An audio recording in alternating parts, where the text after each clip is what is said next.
Somnifère, le podcast. Les coupures de courant dans nos vies sont-elles parfois nécessaires pour nous ramener à l'essentiel ?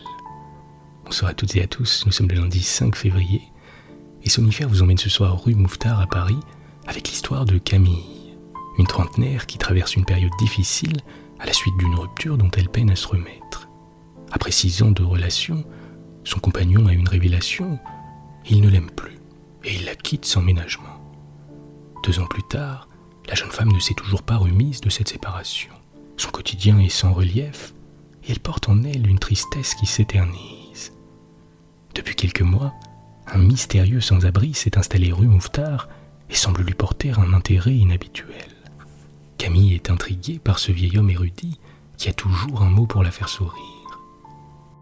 Un soir de décembre, alors qu'une coupure d'électricité plonge Paris dans le noir, leurs destins vont se croiser. C'est un conte de Constance Williams intitulé « Camille et le clochard de la rue Mouffetard ». Je vous souhaite une excellente nuit et maintenant place à notre séance de relaxation. La séance de relaxation. Certains d'entre vous connaissent peut-être l'histoire de la poupée de Franz Kafka. Le conte de ce soir, qui aborde le thème de l'attachement, m'a fait penser à cette anecdote que nous raconte la dernière femme qui a partagé sa vie, Dora Diamant, dans ses mémoires. À l'automne 1923, Dora et Kafka se promènent dans le parc de Steglitz à Berlin lorsqu'ils tombent sur une petite fille en pleurs. Kafka lui demande ce qui la rend si triste et elle lui explique qu'elle a perdu sa poupée. Kafka entreprend alors de l'aider à la chercher, en vain. Devant son désarroi, il lui promet de continuer les recherches de son côté et de la lui donner s'il la trouve la prochaine fois qu'ils se croiseront dans le parc. De retour chez lui, Kafka réfléchit à la manière dont il pourrait apaiser le chagrin de la petite fille. Lorsqu'il la croise à nouveau, il lui indique qu'il n'a malheureusement pas retrouvé sa poupée, mais qu'il a retrouvé une lettre signée de sa main, et il lui propose de la lui lire. « S'il te plaît, cesse de pleurer. J'ai entrepris un voyage autour du monde. Je t'écrirai pour te raconter mes aventures. » La petite fille est ravie, et Kafka continue ainsi de lui écrire de petites lettres pleines d'aventures extraordinaires qu'il lui lit lorsqu'il la croise dans le parc, ce qui lui apporte un grand réconfort.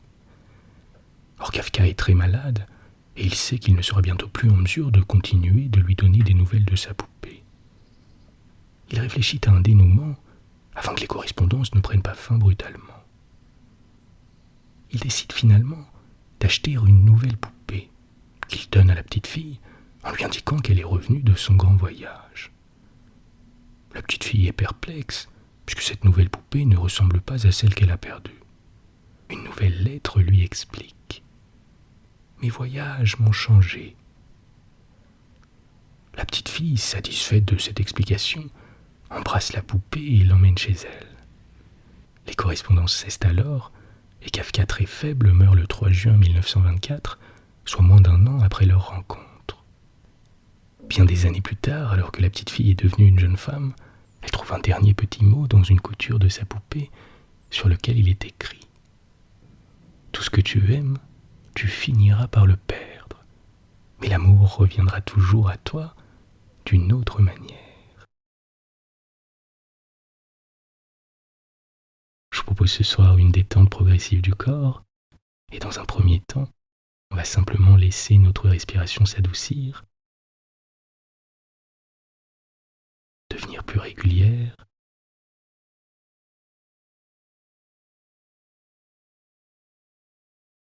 et observer tranquillement ces mouvements. Je vous laisse un petit instant pour le faire.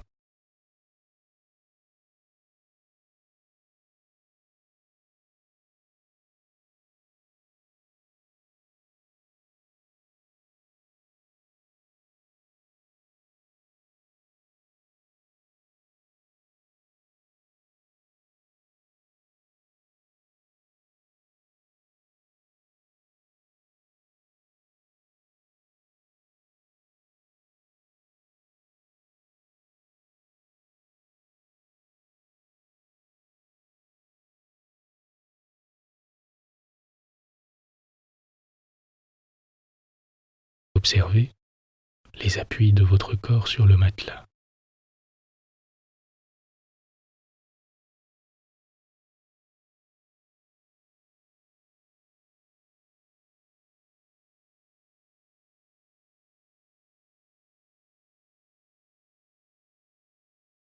Le poids de votre tête sur l'oreiller.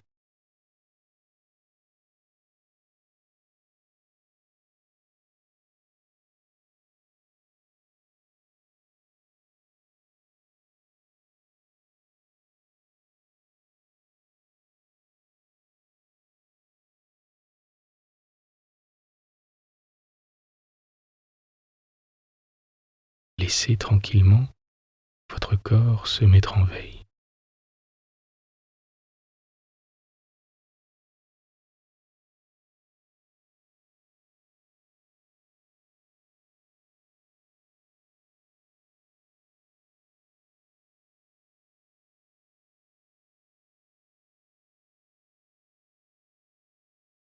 Prenez un petit instant pour détendre tous les petits muscles de votre visage, votre mâchoire, votre langue,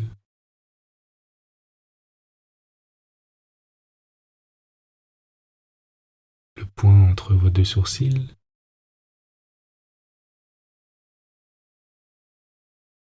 et votre front.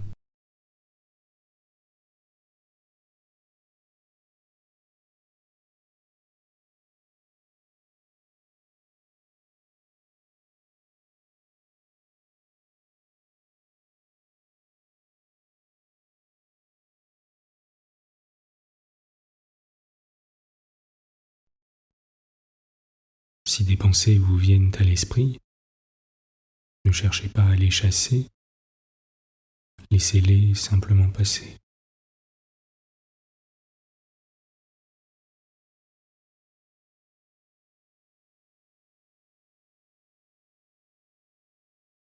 Relâchez votre ventre,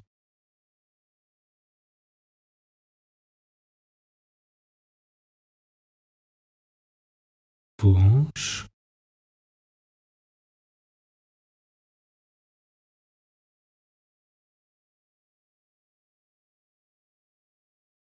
vos cuisses.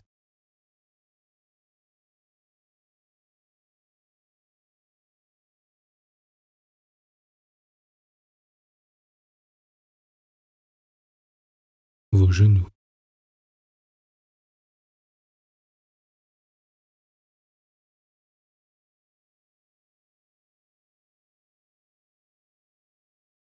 vos mollets,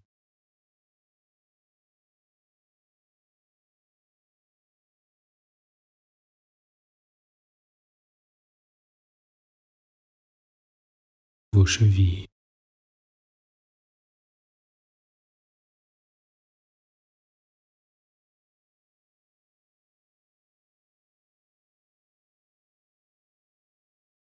et enfin vos pieds.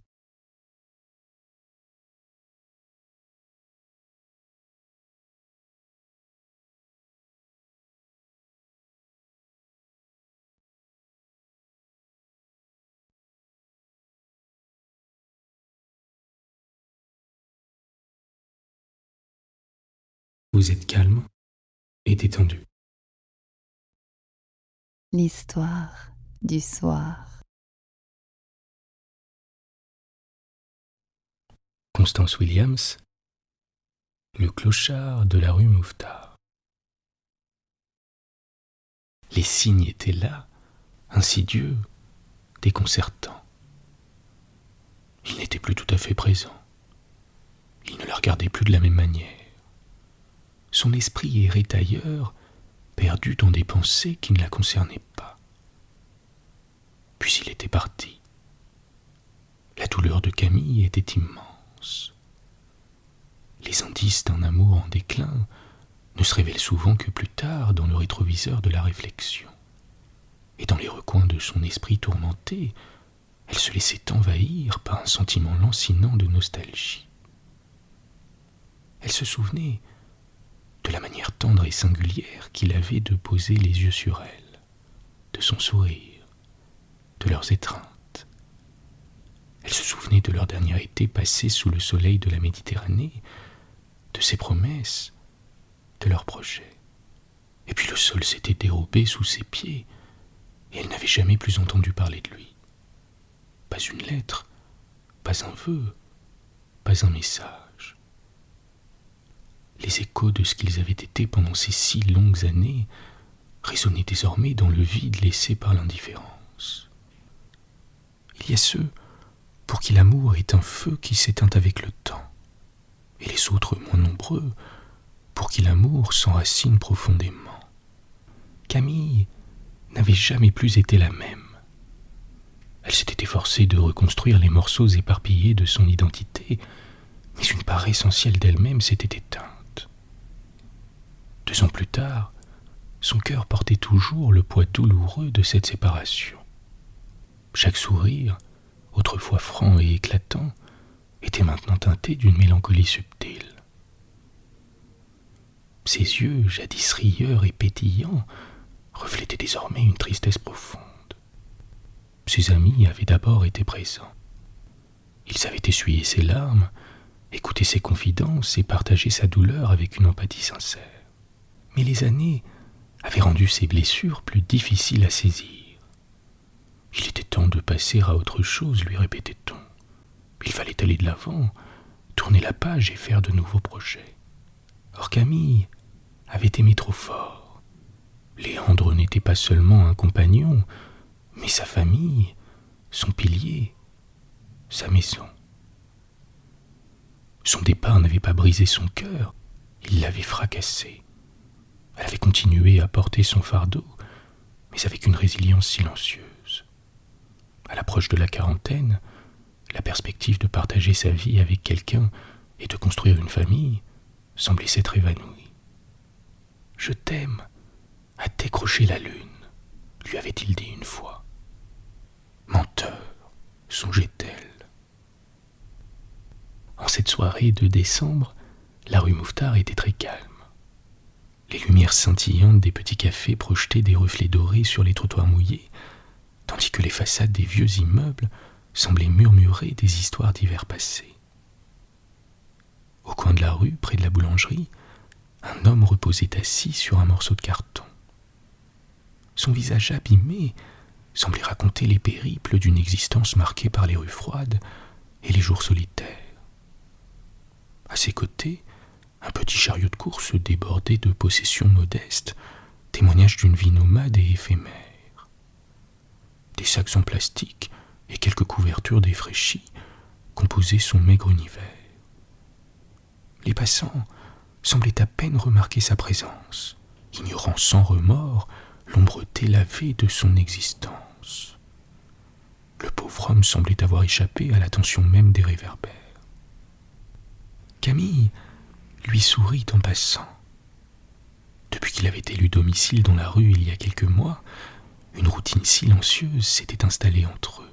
Parfois, elle lui glissait un croissant ou quelques pièces. Malgré les épreuves et les marques évidentes du temps sur son visage, ses yeux vifs et brillants étaient empreints d'une étrange sérénité. Elle était toujours étonnée par la finesse de ses bons mots, souvent teintés d'humour, et qui parvenaient à lui arracher un sourire même dans les moments difficiles. Elle se demandait comment quelqu'un d'aussi charmant et lettré avait pu se retrouver ainsi abandonné.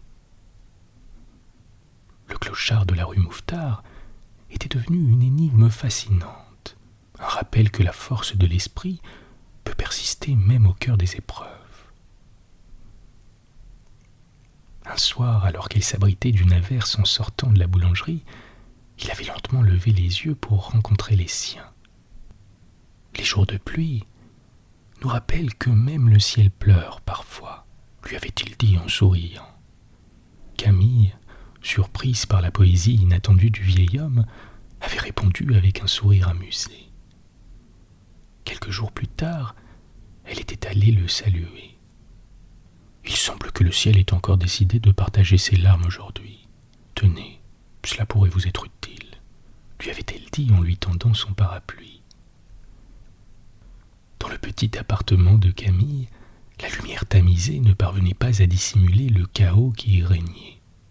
vêtements enchevêtrés, vaisselle oubliée et livres éparpillés, dessinait un paysage de désordre qui semblait refléter son état d'esprit. Affalée sur le canapé, les yeux rivés sur le mur en face d'elle, elle observait les jeux d'ombre et de lumière provoqués par les décorations des commerces voisins. Brusquement, au cœur de ce désordre, la pièce fut plongée dans le noir.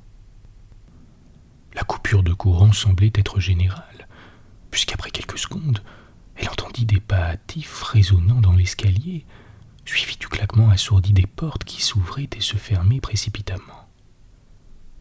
Les bruits de pas et les échos des conversations se mélangeaient dans un ballet sonore inintelligible.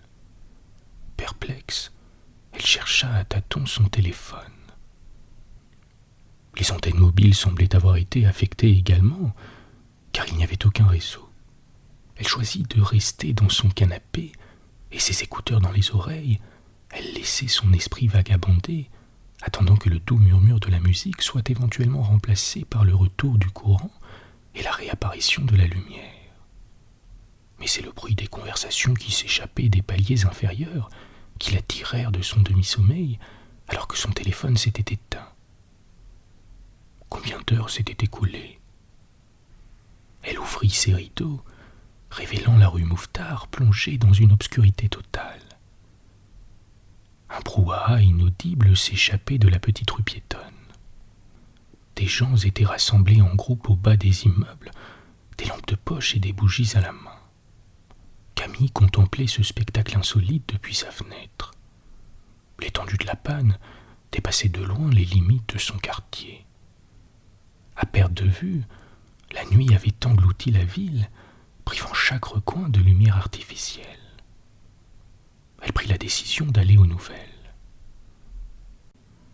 À mesure qu'elle descendait les étages, elle découvrit que les voisins s'étaient naturellement regroupés en petits clans. Chacun contribuait à la conversation, partageant des idées sur l'origine possible de la coupure de courant. La situation semblait avoir créé une camaraderie inhabituelle entre ces gens qui d'ordinaire ne se parlaient jamais. Elle avait nivelé les distinctions, faisant de chacun un témoin égal du mystère qui enveloppait Paris. Camille écoutait avec curiosité. Il se disait que les lignes filaires étaient saturées et qu'il était impossible de passer quelque appel. Certains avançaient que la coupure avait affecté toute la ville, tandis que d'autres prétendaient qu'elle avait une portée bien plus large. L'information, provenant de la sœur d'un voisin qui habitait la rue Tournefort, ajoutait à la confusion générale. Elle affirmait avoir réussi à contacter un membre de sa famille à Nantes et qu'aucune lumière n'y brillait non plus. Brigitte, du premier étage, affirmait-elle que la colère divine s'était abattue sur le pays et elle exhortait ses voisins à réciter des prières de repentance pour apaiser la fureur céleste. « Il ne reste qu'une chose à faire, c'est de prier », répétait-elle. La ferme, Brigitte, s'agaçait certains. Les théories se mélangeaient dans la pénombre alors que l'inconnu laissait place à l'imagination débridée des résidents. Madame André, pensa soudain Camille. Madame André, la doyenne de l'immeuble, vivait seule dans l'appartement dans lequel elle avait grandi et qu'elle n'avait jamais quitté. Mais la dégradation progressive de son état de santé la rendait de plus en plus vulnérable. À part une aide à domicile qui venait l'assister quelques fois par semaine, elle demeurait largement isolée. Régulièrement, Camille passait prendre le café chez elle, ou bien ils s'échangeaient quelques mots dans l'ascenseur. Madame André avait cette habitude touchante de demander combien de jours il restait avant dimanche, car c'était le jour où ses enfants et ses petits-enfants venaient lui rendre visite. Des visites qui se faisaient de plus en plus rares depuis qu'il n'habitait plus Paris. « C'est quel jour aujourd'hui, Camille ?» demandait-elle à chaque fois. « Mardi, Madame André. Encore 5 jours avant dimanche. » Souvent, le dimanche arrivait sans qu'elle n'ait reçu de visite. « Personne n'est venu me voir aujourd'hui, Camille, » se plaignait-elle alors. « Mais vous m'avez dit que vos petits-enfants venaient dimanche, Madame André. » « Oui. Eh bien, dimanche, c'est dans 7 jours, lui disait-elle. Ah. Il y a quelques semaines, elle avait dû la raccompagner chez elle alors qu'elle errait au niveau de la fromagerie et ne se souvenait plus de son adresse. Ces derniers temps, il lui arrivait même de ne plus reconnaître Camille. Après s'être assurée qu'elle n'avait besoin de rien, Camille quitta l'immeuble et s'engouffra dans la rue Mouffetard. Quelques commerces, équipés de générateurs de secours, offraient boissons chaudes et refuges temporaires aux passants désorientés. Elle se joignit à un groupe qui, armé de lampes de poche et de bonnes intentions, discutait des prochaines étapes. Certains suggéraient de rentrer se coucher, arguant que la panne serait sans doute résolue dans la nuit, tandis que d'autres coordonnaient déjà des trajets en voiture pour rejoindre leur famille dans d'autres quartiers de la ville. « Je vais à Belleville, il me reste une place », proposait quelqu'un. « Quel cirque !» pensait-elle en descendant la rue en direction de l'épicerie. Ces bouts de conversation entendus ici et là la ramenèrent à sa propre situation.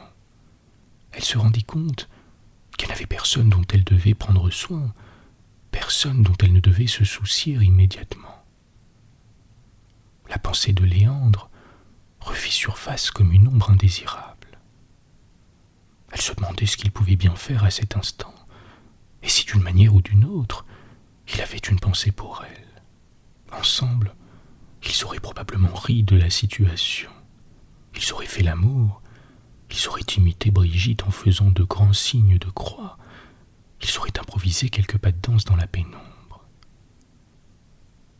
Les larmes lui montèrent aux yeux, alors qu'elle se trouvait pathétique de se laisser remporter par des spéculations et des questionnements qui appartenaient au passé. Les pensées de Camille furent interrompues par l'annonce de l'épicier qui fermait son commerce. « Si vous voulez des bougies, je n'ai plus rien », annonça-t-il fermement et d'un ton fatigué, comme s'il avait répété cette phrase toute la soirée. La belle affaire, songeait-elle.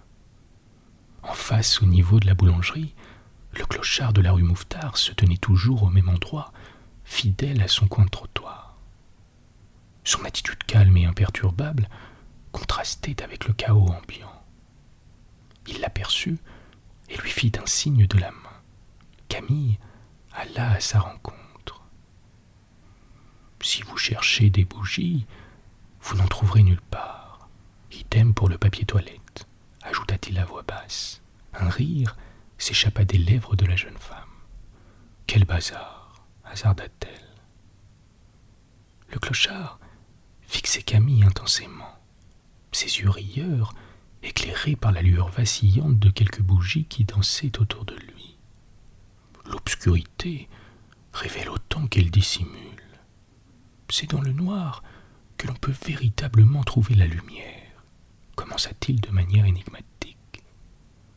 Quel étrange personnage, pensait Camille, qui l'écoutait à la fois perplexe et intriguée.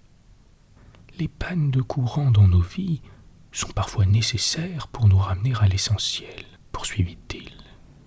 Vous faites toujours preuve de beaucoup d'esprit. Vous étiez philosophe dans une autre vie, lui demanda-t-elle.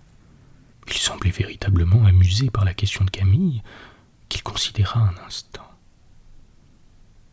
Sûrement, mais laquelle ? Répondit-il d'un grand rire. L'homme semblait avoir un accent qu'elle n'arrivait pas à situer. Et d'où venez-vous ?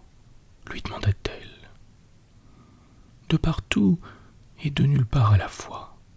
Mais je vous raconterai ça une autre fois. Il cherchait quelque chose dans un de ses sacs. Tenez, il m'en reste une, lui dit-il en lui tendant une bougie. Et prenez ça également, si vous ne trouvez pas le sommeil. Il lui tendit un vieux livre dont la couverture affichait sobrement le titre « Poème pour les soirs d'hiver ». Elle n'osa pas refuser, le remercia chaleureusement, puis s'en alla en direction de son appartement. Une quiétude s'installait peu à peu dans la rue Mouffetard, chacun ayant repris le chemin de son foyer. Les façades des immeubles habituellement éclairée, se dessinait à peine dans la nuit, créant une atmosphère feutrée et mystérieuse. Les paroles du vieil homme résonnaient dans la tête de Camille, et elle repensait à cet échange insolite. Les pannes de courant dans nos vies sont parfois nécessaires pour nous ramener à l'essentiel. Chez elle, sous la lumière de son unique bougie, Camille observait avec curiosité le recueil qu'elle avait reçu du clochard. Ses doigts caressaient les pages, découvrant des poèmes emblématiques de la littérature française, annotés de remarques manuscrites. Un marque-page attira son attention. Il révélait un poème anonyme en alexandrin, dépourvu de titre, mais portant pour mystérieuse signature la lettre B. Elle lut. À l'ombre de l'adieu, l'âme en peine s'épanche. L'être adoré s'envole, laissant un cœur qui flanche. Les échos du passé flottant dans le silence, les souvenirs en toi laissent un vide immense. Quand on aime trop fort, c'est le prix à payer. Aimer à déraison est un pari risqué. Et dans l'obscurité, au bout de cette peine, émerge une lueur, une étoile incertaine. Au cœur de cette nuit, la page doit se tourner. Dans le livre du cœur, c'est une histoire passée. Si s'attacher trop fort peut semer la détresse, se libérer des liens apporte la sagesse. Sous le voile du temps, les souvenirs murmurent. Doux échos du passé, la tendresse perdure. Plutôt que de pleurer tous ces moments passés, choisis de les chérir, de tous les célébrer. Plutôt que de pleurer, il te faudrait sourire aux pages du passé, ces amours les relire. Plutôt que de pleurer, il faut les honorer, car dans tes souvenirs, l'amour est préservé.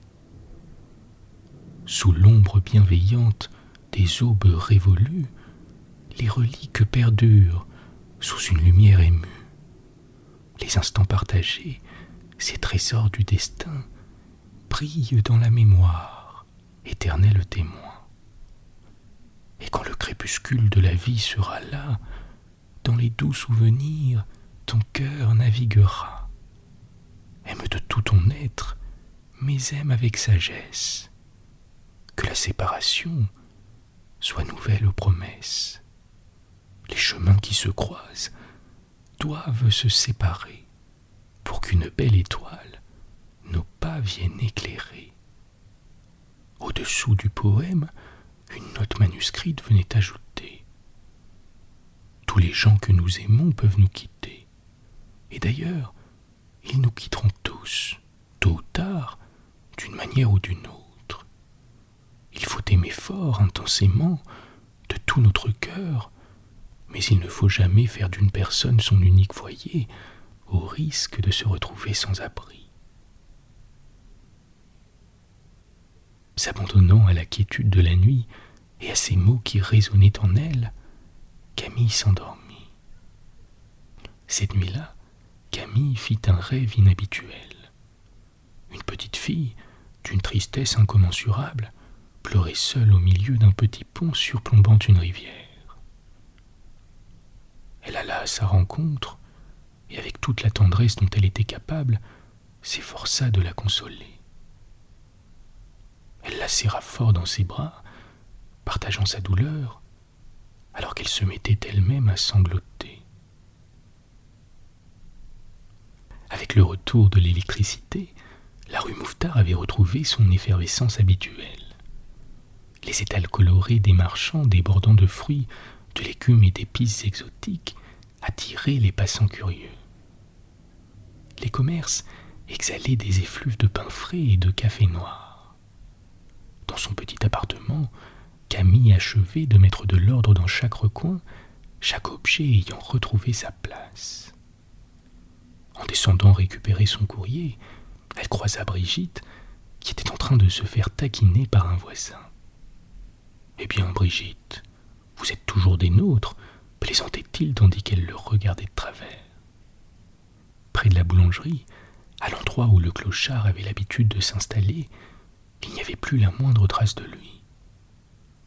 Sa présence réconfortante avait laissé une empreinte dans le quotidien de Camille, et elle avait résolu de lui offrir son aide pour trouver une place d'hébergement. Après quelques jours, elle avait interrogé les commerçants voisins, mais chaque tentative se solda par des réponses vagues et des regards perplexes, personne ne se rappelant clairement de lui. Quelques semaines plus tard, Madame André s'était une fois de plus égarée dans le quartier, se retrouvant à errer dans la rue Mouffetard sans se rappeler de l'emplacement exact de son domicile. Camille était venue à son secours et l'avait raccompagnée chez elle où elles avaient partagé une galette des rois. Elle avait fait en sorte qu'elle trouve la fève, et l'image de la vieille dame coiffée de sa couronne en papier provoqua un rire qu'elle n'arriva pas à contenir. « Vous êtes si jolie quand vous riez, Camille. Pirène aurait été heureux de vous voir rire ainsi, » s'exclama la vieille femme. « Pirène » demanda Camille confuse. Elle avait entendu de nombreux prénoms sortir de la bouche de Madame André au fil de ces digressions parfois déroutantes, mais c'était la première fois qu'elle entendait celui-ci. Pirène, vous savez, le monsieur de la boulangerie. Il vous aimait beaucoup, Camille. Il m'a beaucoup parlé de vous. L'étonnement se peignit sur son visage. De moi? Et qu'est-ce qu'il vous a dit? Que vous aviez oublié de vivre, qu'il était venu pour vous faire rire. Je n'ai jamais très bien compris, mais visiblement il a réussi. Camille, perplexe, se retrouvait incapable de démêler le vrai du faux dans les délires de la vieille dame.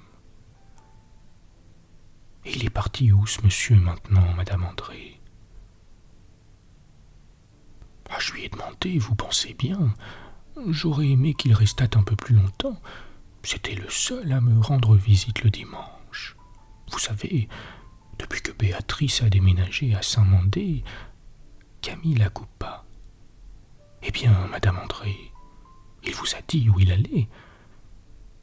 Oui, partout et nulle part à la fois. Enfin, je crois. Je n'ai plus toute ma tête, vous savez. Bonne nuit. Bonne nuit.